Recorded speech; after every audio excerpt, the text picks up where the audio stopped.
In Severance, lighting is used to highlight specific elements while concealing others. It plays only one part in subconsciously hijacking your brain. Today, we're going to deconstruct the hidden logic of Lumen's cinematography in Season 1 and how you can weaponize these same techniques in your own work.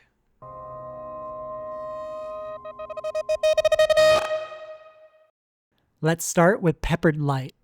Peppered light refers to pockets of light in a frame, and it's one of the best ways I can describe what these shots are doing. When Mark comes in through his front door, he doesn't flip on any lights, and keeps walking into the space peppered in dark and bright areas.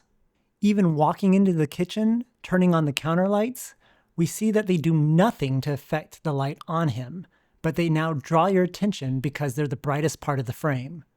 It's not until he opens the fridge door that we see any light on his body. This is unique because most filmmakers will always have the actor flip on a light switch when they get home to a dark room. The same rules apply to this quick shot of him walking down an alley. The lack of light on the left side of frame pulls your attention to the bright area on the bottom right. Or this one of Milchick. The only area bright enough to match his shirt's intensity are the lights above his head closest to his body. Your eye isn't fighting with what to look at because the cinematographer has already chosen that for you. So why is having dark areas of your frame so important? In the age where we have cameras so sensitive to light that they can even record the stars in the sky, there's been a trend of allowing everything in frame to be seen. This is fine for commercials and corporate videos, but if you're making a show or movie, the absence of light is just as important as the key light itself. Keeping contrast allows for the shot to be more natural to your eye. Let's move on to beautiful backgrounds. Whether it's inside, outside, or at Lumen, backgrounds matter. A lot. The only thing that matters more is how you do or don't use them. Here's 6 images of beautiful backgrounds. Can you spot the similarity in the lighting? Unlike key light, which brings your eye to a character, these shots force your eye away to the background, because the brightest part of the frame has now shifted. There are exceptions like this shot of Helly riding down the elevator, or Mark staring out the window, where the brightest part of the frame is now a character. But one thing this show loves to do is leave characters underexposed in a dark room. What makes this so intriguing is that it subconsciously grounds the show in realism. People see this in real life, and as a gaffer, it's our jobs to make sure this kind of stuff doesn't happen.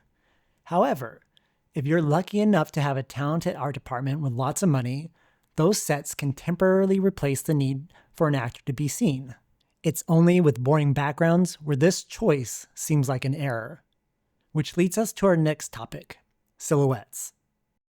One trick to silhouette an actor is to light the area behind their head. This could be on a wall far away or right behind them. The distance doesn't matter.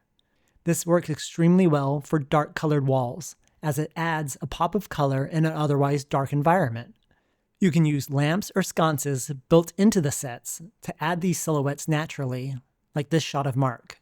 The main takeaway from peppered lights, silhouettes, and beautiful backgrounds is, use the darkness to your advantage. Spend less time lighting large spaces, and producers will love you for it.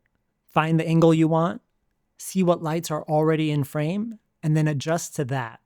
So now that we've discussed the absence of light, let's talk about adding light with a soft key. A key light is the main light that hits the actor's face or body, and there are many qualities that can achieve this. Hard or soft, saturated or neutral, top or bottom. Most of Severance has a very soft key light, which for actors makes them look stunning. But there's a trade-off. Soft light is difficult to control. Having a bright, soft quality makes getting the light off the walls a lot of work. Grips will use tools like flags, floppies, and rags to box the light into a specific area. Let's look at the shot of Cabell, for example. Before she walks, we can see her faint, soft shadow on the wall. Then, as she steps forward, her face gets brighter, making her the brightest part of the frame. My best guess at how they created this light is something called a book light. This is where you take a light, point it away from the actor, and bounce it into something white. And then you add diffusion. Because that light is now bouncing back through the diffusion, it makes the quality of light even softer. This makes sense for large offices and outdoor spaces, but what about this shot of Milchick and Helly at the projector? There's no space for a book light, so instead, they bounce the light of the projector off the table. Then, a second light is added for the projected letters on Helly's face and the wall behind her. Nothing is hitting the dark wall between them, keeping them the focus. Or this shot of Mark sitting at a lake during magic hour. Magic hour refers to when the sun has gone past the horizon but still has about 30 to 60 minutes of ambient light left in the sky. What makes this shot so stunning is that if you expose for the sky, the subject would be too dark, and if you expose for the subject, the sky becomes overblown. You need a light with heavy diffusion to balance out the two. Which brings me to my final two, flares and showing off the location. Most people think of J.J. Abrams when they hear flares, and I get it, he's definitely overused them a lot. But when you use them sparingly, like Severance does, it can be very powerful. Specifically this shot of Mark when he meets his old coworker, Petey. A car drives past with its headlights on, and an almost anamorphic looking flare comes onto screen. At the peak of its brightness, they cut to Mark's reaction as the flare fades away. But there's another lighting element which helps sell the effect. If you slow down the footage, you can see whatever light they're using for the car passes through tree branches. Those branches help break up the light on Mark, and when combined with the flare, turn this 3-second shot into something that looks absolutely stunning.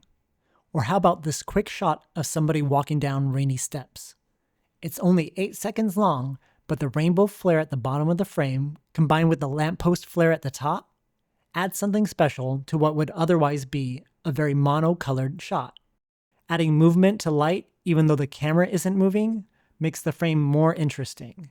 You can get the same type of effect without flaring the lens, like this short time lapse of the sun.